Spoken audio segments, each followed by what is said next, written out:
Est-ce que vous êtes à la lumière de ce qui s'est passé au Burkina Faso, de ce qu'on a appelé le printemps burkinabé, est-ce que vous êtes favorable à une limitation des mandats dans l'espace francophone, par exemple, 2 mandats, pas plus? Oui, au Sénégal, nous avons réglé cette question puisque notre constitution de 2001 a limité le nombre de mandats à 2. Il y a eu une variation, c'était sur la durée. Et moi-même, j'ai été élu sur le registre du septennat. Et pour revenir à une norme, 2 mandats de 5 ans, j'ai décidé d'appliquer une réduction sur mon propre mandat.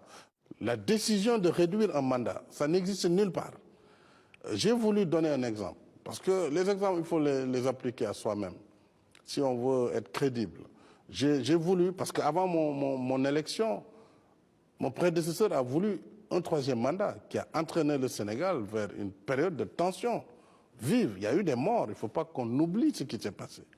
Et c'est la raison pour laquelle j'ai dit qu'il faut prendre le contre-pied et montrer qu'il est possible de remercier les électeurs et d'indiquer qu'on pouvait renoncer à des années de pouvoir qui ont été légitimement et légalement acquises dans le temps. Comment expliquez-vous que beaucoup de vos pairs en Afrique de l'Ouest, mais aussi en Afrique centrale, dans l'espace francophone, aient du mal à quitter le pouvoir comme ça?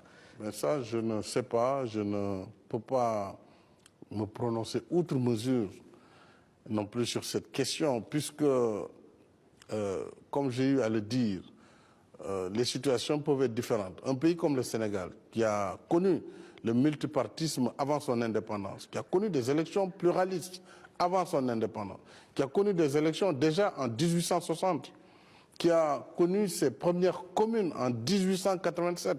Évidemment, un tel pays, vous ne pouvez pas trouver des situations pareilles. Même si parfois on a failli d'ailleurs aussi frôler des gens qui voulaient transgresser cette limite temporelle, mais le peuple veillera et l'évolution de notre pays fait que cela n'est pas possible. Dans d'autres cas, je pense que la maturité démocratique n'est pas au même niveau. Et c'est pourquoi, parfois, il faut, tout en respectant les principes universels, essayer aussi de voir ce qui se passe dans chaque cas. On ne peut pas appliquer un principe uniforme partout en même temps. Et c'est peut-être ce qui explique que dans certains pays, des gens pensent qu'ils doivent rester plus que nécessaire parce que peut-être ils ont une mission particulière. Ce n'est pas mon cas et je pense qu'aujourd'hui, tous doivent tenir compte de la réalité du monde d'aujourd'hui.